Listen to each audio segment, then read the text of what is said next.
The reason he talks for a living, because his game never did the talking.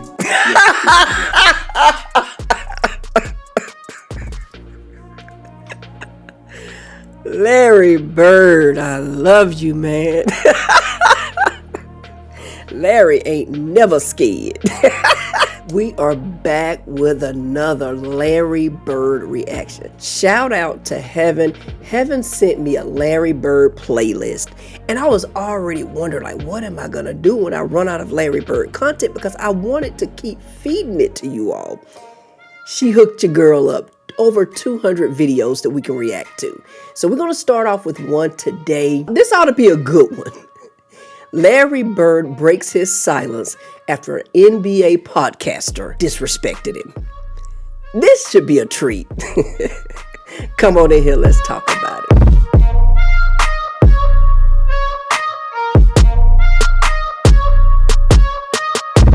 What it do, YouTube? Welcome back to the channel. While you in here, hit that like, comment, subscribe, notification bell so you can be notified every time Her Takes uploads a new video. All right, like I said, this is going to be a good one. We're not going to waste a whole lot of time with the fluff. We're going to jump right into it. I will admit the title intrigued me so much. I clicked on it. I watched like the first 3 minutes of it. And once I saw who this podcaster was, you know I had to get on it because I don't like him anyway. He came from my boy Trae Young. Let's see what's up with it. Tell Pat to drop 40 with a left hand and then we'll talk. Bird just responded to Pat Beverley after he insulted Bird's legacy and made one of the most disrespectful takes in NBA history. Today, I'll be breaking down everything, from Beverley's comments to the clapback from the fans and other players like Eddie Johnson and Jalen Rose. And if you think this is just another Pat Bev controversy, wait till you see how Bird destroyed his whole career with just one statement. It all started around late August on the Pat Bev podcast, and Pat Beverley was doing what he does best, talking. They got into one of those weird NBA comparisons. Kevin Durant or Larry Bird. Before they say that, yep. The young folk got this acronym, SYBAU. That needs to go to Pat Bev. You don't know what it means, Google it. Urban will tell you. I don't care, I tell you. It stands for shut your bitch ass up. That's Pat Bev. Like, come on, bro. Let's see what he had to say. And this happened. And if Kevin Durant was playing when Larry Bird was playing, he would average 50. Cap. Now, I'm going to look it up to make sure, but I'm going to go ahead and give my take just by saying this. When he played with the Juggernauts, did he average 50? I don't think so. But let's continue. Nobody was averaging 50. Kevin Durant would have been. Kevin Durant's one of my favorite players of all time, but I know... Within minutes, the internet and the fans went crazy. Number two, in order to average 50, you got to stay healthy that whole season. I rest my case. And within hours, the clip was everywhere. Every comment section turned into a war zone. One side dropping KD's advanced stats and three-point percentages, the other side pulling out Bird's MVPs and those 80s highlights where he's lighting teams up. By the end of that weekend, it wasn't just a hot take anymore. It was a full-on culture war. Old school versus new school, grit versus skill, trash talk versus Twitter talk. And sitting in the middle of all that chaos was Pat Beverley. A role player with a microphone who somehow managed to get the basketball world arguing about one of the greatest ever. But before we go any deeper into the Bird versus KD war, you gotta understand why it felt so ridiculous coming from someone like Pat Beverley. Pat Beverley isn't an NBA legend. He's an ex-player who's known way more for his mouth than for his scoring. Facts. I mean, he was a guard out of Chicago, a second-round pick in 2009, who had to take the long way into the NBA. He played in Ukraine, then Greece, then Russia, before finally breaking through with the Houston Rockets in 2013. And he talk about that like it's a flex. But while we got this paused, shout out to Courtside TV because you already cooking. Let's go. From day one, his identity was clear. He was always annoying elite players. That's literally how he made his name. The dude hounded Russell Westbrook so much that Pat Bev defense became a personality trait. Over the years, he played for Houston, the Clippers, the Timberwolves, the Lakers, Bulls, and the Sixers, and at every stop, you knew what you were getting. a role player that'd annoy the heck out of other players. But here's the thing. That same edge that made him a defensive pest on the court somehow turned into what he is currently. In 2022, he joined Barstool Sports and launched the Pat Bev podcast with Roan. And from that point, it was clear Pat Bev had found his new lane. Unlike most players who tone it down on the mic, Bev doubled down on his annoying personality. And that's why his mic matters way more than his box scores ever did. And look, I ain't mad at him, man. Do your thing, get your bag. You do have the gift of gab, so use the gift that God gave you. I ain't mad at you. And this isn't new behavior for him. If you followed Pat Bev long enough, you know controversy follows him like a shadow. Look at him. Remember the time he made a list ranking the whitest black players in the league? Yeah, this one. You got Jared Allen. Why? Just because he likes anime? I mean, okay. Just because he has sweet sideburns? You asked, you didn't make... No, I didn't ask. Or when he called Chris Paul a cone. Yeah, that's classic Bev. He can't guard. He literally can't guard. Chris Paul can't guard anybody? No, he can't. Everyone knows that. What we call him? Cone. You know what you do with cones? You make a move. What does the cone do? Stay still. Exactly. He's a cone. Just loud and wrong every time. In the era of player podcasts, where ex-players are turning mics into media empires, Pat Bev plays a specific role, the disruptor. While guys like JJ Redick and Draymond Green try to educate fans, Beverley's built a niche on chaos. Hot takes that will definitely piss you off. So when he said KD clears Bird, people didn't just hear a bad basketball opinion. They heard a professional instigator doing what he's best at, stirring up a debate that guarantees clicks, comments, and reaction videos. But this time, he made a big mistake by bringing Larry Bird into his nonsense. Because Larry Bird wasn't just another NBA legend. He was the beast other legends were scared of. Exactly. See, when people talk about Larry Bird, they don't just bring up stats. They talk about moments. The kind of moments that make you stop and think, nah, that can't be real. Like the 1984 finals, where he straight up dragged the Celtics to a title. The Celtics had just been embarrassed in Game 3, and Bird called his teammates soft on live TV. Most guys would lose the locker room after that. Instead... That reminds me, let me back it up some. Somebody came in my comments because on one of Jordan's videos, I said, and it's facts, proven facts, that Jordan didn't get past Bird, and he didn't. And their comment was, well, Jordan didn't have a squad and Bird did. Bird carried his squads too. He came into the league as a rookie and changed that franchise around that first season. Called his teammates soft on live TV. Most guys would lose the locker room after that. Instead, he came back averaging 28 and 14, outworked everyone on the floor, and won Finals MVP. Then there's the 1991 playoffs against Indiana, where Bird took a hard fall, cracked his cheekbone, got concussed, and disappeared into the tunnel. Everyone thought he was done. Then, out of nowhere, the man walks back out like it was a WWE entrance. The Garden... Kevin Durant never would have come back into that game.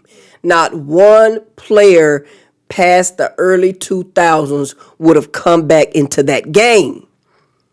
Not one. And so for you to compare Kevin Durant to Larry Bird is highly disrespectful. Went insane, and guess what? He led the Celtics to win that game. And none of this hype makes total sense until you remember where he came from. French Lick, Indiana. I mean, these guys had a population of barely 2,000. He had no fancy AAU circuit and no hype machine behind him. This was just a kid who worked until he was better than everyone else. At Indiana State, he turned a small school into a national story, taking them all the way to the 1979 title game. And that's where the whole Bird versus Magic rivalry began. Magic won that night, but Bird got something more permanent. Respect. Courtside, you cooking. He got that respect. He got it. When Larry Bird got drafted by Boston, the Celtics were a mess. 29 wins, no direction, and no identity. Then Bird arrived, and everything flipped overnight. They jumped to 61 wins in his rookie season. And anyone who actually understands the NBA knows that kind of turnaround doesn't happen by luck. From there, the 80s became Bird's playground. 3 championships in 1981, 1984, and 1986. 3 straight MVPs, something only a few players in history have ever done, and 12 All-Star appearances. But what really defined him wasn't the hardware. It was the way he played the game. Bird played basketball like a chess grandmaster. He didn't rely on raw athleticism. He relied on reading the floor, predicting movement, and punishing mistakes before they even happened. He passed like a point guard, shot like a machine, and carried himself like he knew the script before the rest of the league got the memo. Teammates said he'd literally tell them where to stand, put them in stride with a perfect pass, and if they missed, he'd roast them right there on the court. By the time he retired in 1992, he'd done everything there was to do. Championships, MVPs, and a legacy that still shapes the league today. Oh, and remember that statement Bird made about his left hand? Didn't Bird shoot left-handed for an entire game against Portland? 47 points. You're especially using your left hand. Oh. That wasn't some made-up flex. It actually happened. And it's one of the craziest stories in NBA history. He's at 87% in the league right now. Back in 1986, Dang. Larry Bird faced the Portland Trail Blazers and decided he was going to play the game entirely with his left hand. And this was not because he was injured, but in his words, he was saving his right hand for the Lakers. That night, Bird dropped 47 points, 14 rebounds, and 11 assists. A triple-double, while using his offhand for most of the game. To understand how wild that is, imagine an NBA player today trying that in a real game. Not in practice, not in a preseason match. Brick City. A live game. It would break the internet. But Bird did it like it was just another night at work, and then followed it up by beating the Lakers a few days later. That's what makes Pat's take sting more. When you say something like Kevin Durant clears Larry Bird, it's like ignoring the fact that Bird was out here dropping 47 with his weak hand. Now compare that to Durant.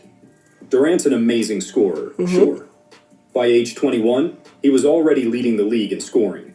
By 28, he had 2 finals MVPs and a reputation as the most unguardable player of his era. Keyword, his era. Because Bird was doing things that broke basketball logic before social media or sports science existed. That's why fans brought the left-hand story back when Beverley made his claim. It wasn't nostalgia. It was evidence that Bird didn't need an era to boost him. The era needed him to evolve. So when Pat Bev says KD would have dominated the 1980s, the real question becomes, could KD have done what Bird did in that environment? Because here's the thing. KD's greatness has always existed in controlled environments. Oklahoma City was his lab, Golden State was his cheat code, and Brooklyn was his science experiment gone wrong. His time at Phoenix felt like an unfinished demo. He's always been in systems built for him, not in teams he had to build himself. Both of them. That's right. I'm pretty sure that's why Courtside TV put this clip right there. Both of them have only played in systems built for them. That's crazy. Teams he had to build himself. When Bird walked into Boston in 1979, the Celtics were falling apart, and he rebuilt them. KD's OKC team was young, talented, and already stacked with future MVPs. Bird didn't join greatness, he created it. While Durant joined it twice, KD benefits from space, pace, and safety. No hand-checking, no clothesline fouls, and no dudes like Bill Laimbeer trying to decapitate. Exactly. He's a master of the modern game, but the modern game is a safe sandbox compared to... Yes! Bird's era tested your will before your jumper. KD's era tests your Wi-Fi connection before your shot clock. And mentality-wise, they couldn't be more different. Bird wanted to crush you, not just win. He'd humiliate you, talk trash, and call your plays out mid-possession just to watch you melt. So, don't get it twisted. Durant is one of the best in this era, but Bird's presence was foundational. One reshaped basketball, while the other was just another talented player in a modern, easier version of it. So saying KD clears Bird is like comparing an iPhone to the guy who invented electricity. And that's the thing Pat Bev never understood. Bird wasn't just physically gifted, he was mentally dangerous. Every story about Larry Bird sounds exaggerated until you realize they all come from people who actually played against him. Yep. And they all tell the same story. He knew what you were going to do before you even thought about doing it. Take Reggie Miller, for example. Miller once told the story of his rookie season when he made the mistake of trying to talk trash to Bird. Bird looked at him like he had just broken an unspoken rule. Then he told Reggie he was the rookie and that he didn't even deserve to talk to him yet. He was at the free throw line. And gamesmanship and talking a little bit. Just try to ice the shooter a little bit. You know, I did that once. I kind of did it again, right? So he gets the ball from the official, dribblers once. He's like, Reggie, are you freaking kidding me? Yeah, Reggie, are you f***ing kidding me? I'm the best shooter this game has ever seen. You think you're gonna be able to ice me as he's talking? Next one, wow. I walked to the other side. Kevin McHale goes, yeah, that was kind of stupid of you to do something like that, right? Bird proceeded to score effortlessly for the rest of the quarter, then told Reggie to come back when he had earned the right to talk. Then there's Sean Kemp. He was this young, high-flying Seattle who thought he could intimidate Supersonics. but Bird took that personally. During one game, Bird baited Kemp into biting on fakes, out-rebounded him on positioning alone, and dropped buckets without breaking expression. He just shook his head at me. He said, man, it's going to be a fucked up night for you. So what did he put up? I think he gave me 46 and 3. And then there's that legendary three-point contest moment. Who come in second? Let's take the picture. Where'd you place? He beat me. He beat me that day. He beat me. It's been told 100 times, but it never gets old because of what it reveals. Bird walked into the locker room before the contest, looked around at all the other shooters and said, "Who's finishing second today?" He wasn't joking, though. At that point, he was already plotting. Then he went out there, hit every shot he needed, and walked away with his finger in the air before the last ball even dropped. Tell me what else can top that. That was aura, defined. What made Bird terrifying wasn't just that he was talented. It was that he predicted his success in real time and then executed it. Guys like Magic Johnson, who battled him for nearly a decade, said Bird's biggest weapon wasn't his jumper, it was his mind. Magic would joke that Bird could trash talk you and coach your defensive rotation at the same time. Boy, he can play, man. He turned it out. And Bird didn't just talk to his opponents. He talked to their coaches, the bench, the fans, even the broadcasters mid-game. That's where Pat Bev's comparison completely collapses. Beverley talks for attention, Bird talked for control. One's podcasting while the other was programming. Even today's players acknowledge Bird's psychological edge. Paul George once talked of how Larry Bird, who at the time was retired and was now in the front office, walked into a gym, in slacks no less, and calmly drained a three-pointer. Just like that. Technically, Bird's game was almost ahead of its time. His jumper had this high release that was impossible to block, and his footwork was deceptively perfect. It was always squared and always balanced. Steph Curry can shoot like that. So I see what he mean by ahead of his time. He talked about it on Mind the Game podcast, how he developed that same shot that we just saw Larry do. Even when fading. His passing, that's what made him elite. He saw angles nobody else did. And while most players were reacting to defenses, Bird was anticipating them. He had this almost supernatural sense of timing. Bird knew the exact moment to cut, when to slip a screen, when to thread a pass, and the perfect second to pull up for a shot. He could trick defenders into a false sense of security, make them think they had him figured out, and then completely embarrass them the very next possession with a move they never saw coming. And the intimidation factor was real. Opponents have admitted that Bird's trash talk wasn't just about ego, it got in their heads. He'd call his shots mid-game, and once he hit them, he'd remind you about it until you cracked. Every generation has its legends, but Bird's aura never faded. You can ask players across eras from Jordan to LeBron to Paul Pierce. They all speak about him with the same mix of fear and respect.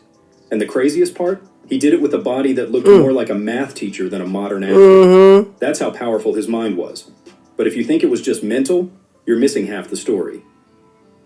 The 1980s NBA was a battlefield. Every night was physical, unforgiving, and designed to punish the weak-minded and the soft-bodied. Take the rules, for example. In that era, hand-checking was allowed. That means defenders could literally lean on you, push you, and slow you down with their hands while you tried to drive. And it did... Think about that, too, when we get to talk about the false narrative LeBron GOAT debate and longevity. Would he be playing to this level after 22 seasons, 20? I think he's going into his 22nd season, something like that. If he had to play with this type of physicality? No. So you're moving the goalposts, basically. You're not comparing apples to apples. So that's what I think about. You know, these guys had to endure. Yeah, they probably played 10, 15 seasons, but look what their bodies went through. So it kind of throws that longevity out the window that they're trying to push. I don't know. Just something I was thinking about. Literally lean on you, push you, and slow you down with their hands while you tried to drive. And it didn't stop there. Illegal defense rules were stricter, meaning teams had to rely on individual matchups more than complicated zone schemes. Driving into traffic wasn't just tough. It could end your night with a bruise, or even worse. The game demanded resilience, and Bird thrived here. He didn't have a super athletic body. He had anticipation, IQ, and an ability to navigate chaos. Fast forward to today. KD, Steph, LeBron, they play in a world that's faster, yes, but also engineered for efficiency by default. The defensive 3-second rule, illegal hand-checking, and spacing innovations create open lanes that didn't exist in Bird's day. The rise of the three-point shot changed everything. Nowadays, you don't have to fight through traffic in the paint. Sometimes a deep three from way beyond the arc is enough to decide a game. That's not to say modern players aren't insanely talented, but the challenges they face are just very different from what guys like Bird had to deal with. Talk about the fan culture, too. The NBA wasn't plastered across TikTok and Instagram. It was local. Celtics fans knew Bird's story. Pistons fans lived and died with Detroit's toughness. The connection was raw, regional, and authentic. You didn't just watch a team, you experienced it. Compare that to today, the AAU brotherhood model, social media hype, and 24/7's coverage. Players move around, teams prioritize brands first, and the rivalries that used to define beefs are replaced by highlights and hashtags. Sure, the modern game is faster, but something is missing. The grit, the loyalty, and the beefs that didn't make the highlight reel, but defined the NBA. And let's talk preparation. In the 80s, players had gyms, weights, and some basic conditioning. And nutrition? That was mostly whatever your team's cafeteria served. Recovery was ice baths, and maybe a massage if you were lucky. Bird's ability to dominate night after night in that environment speaks to his work ethic and basketball brain. Now, players have personalized trainers, advanced nutrition, sleep monitoring, cryotherapy, full-time analytics, and recovery tech that sounds like NASA designed it. So basically, KD may be talented, but he isn't facing 1980s defense, bruising hand checkers, and rule books designed to slow you down physically. Bird didn't have the spacing, the screens, or the modern tech to rely on. And if you think Bird let the disrespect slide, think again. There's a reason he talks for a living, because his game never did the talking.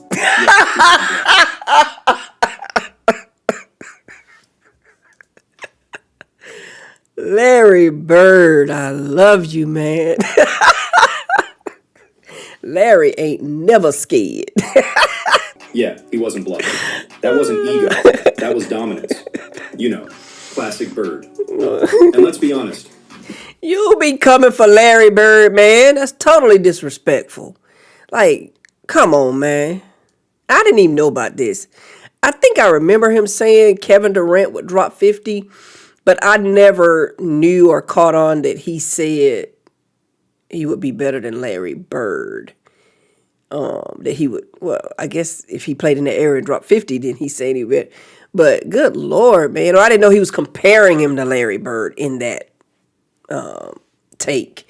But that's crazy, man. Out of pocket. Beverley's perspective has a certain bitterness. I mean, he wasn't a superstar. He was a role player, a pest, a guy who made life miserable for stars on the floor. He never carried a team or defined an era. His legacy doesn't include MVPs, rings, or generational dominance. And now, he's resorted to saying weird things like this on his podcast, claiming KD is better than Bird, picking fights with legends, and generating controversy just to stay relevant. This is the modern NBA podcaster trap. Beverley is smart enough to know that the algorithm rewards hot takes. Every time he throws a provocative statement out, KD over Bird, LeBron versus MJ, whatever it is, it explodes across social media. But here's the catch, clicks don't equal truth. Beverley is getting attention because he stirs the pot, not because he has the credentials to be involved in a conversation like this. You see this everywhere now with players like Austin Rivers and Kendrick Perkins. There's a trend of role players leveraging platforms to amplify opinions far beyond what their careers earned them. Beverley fits right into this mold, but ultimately, his takes are a substitute for what he couldn't achieve on the floor. Facts. Contrast that with Bird. His psychological game didn't need amplification. Bird commanded fear, respect, and attention naturally. Beverley, meanwhile, commands attention only because of the mic and the controversy. And the irony is thick. The effrontery Beverley has to call out Bird, one of the most feared competitors in NBA history, while never having carried a team to an NBA Finals, never having redefined his era, never having been the player everyone prepared for before the first whistle. So every time you hear Beverley or another role player turned podcaster spill a hot take, keep Bird's words in mind. Talking for a living only matters when your game has already done all the talking. And as you'd expect, the old school guys weren't having it. Eddie Johnson jumped in and set it straight. You have zero clue how good Larry Bird was. Jalen Rose weighed in too, in an interview with ESPN. He said KD was talented, but he sided with Bird. His exact words were, "I'm going with Larry Legend at this point in their careers." He also pointed out something fans won't forget. Durant's move to the 73-9 Warriors leaves a permanent mark on how people see his legacy. So here's the takeaway. Larry Bird wasn't just a player. He was a mind, a leader, a strategist. Someone who earned respect through every game, every possession, and every moment on the court. Pat Beverley might throw out hot takes for clicks. KD might light up the modern stat sheets, but Bird's influence, that's timeless. The contrast couldn't be clearer. Bird's era demanded proof and toughness. Two things. One, Kevin Durant, in my opinion, yeah, he was great. Phenomenal player. I feel like he should have stayed in OKC. Had he just been patient and stayed in OKC, they would have eventually evolved. That's just my opinion. I'm not sure what was going on back then in terms of, salary caps and money, who they were going to be able to keep, who they were about to lose. I don't know. I didn't go back and do that research.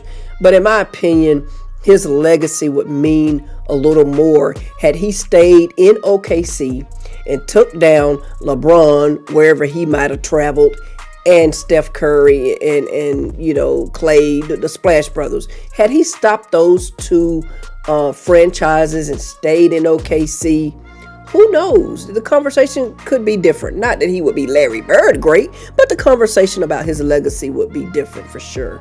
The other piece is when I was touching on the whole longevity thing that LeBron and his camp try to push. Courtside TV, brought out another point. Their recovery resources that they had were top tier, next level, that Bird and Jordan and Magic didn't have. So that's another piece that, one could argue and say, hey, we don't want to hear that longevity stuff. Go ahead on with that. We don't want to hear it. Well, we don't want to hear it. All right. Anyway, that's all I got. Don't forget to like, comment, subscribe to the channel if you're new. And as always, stay safe. On to the next one. Peace.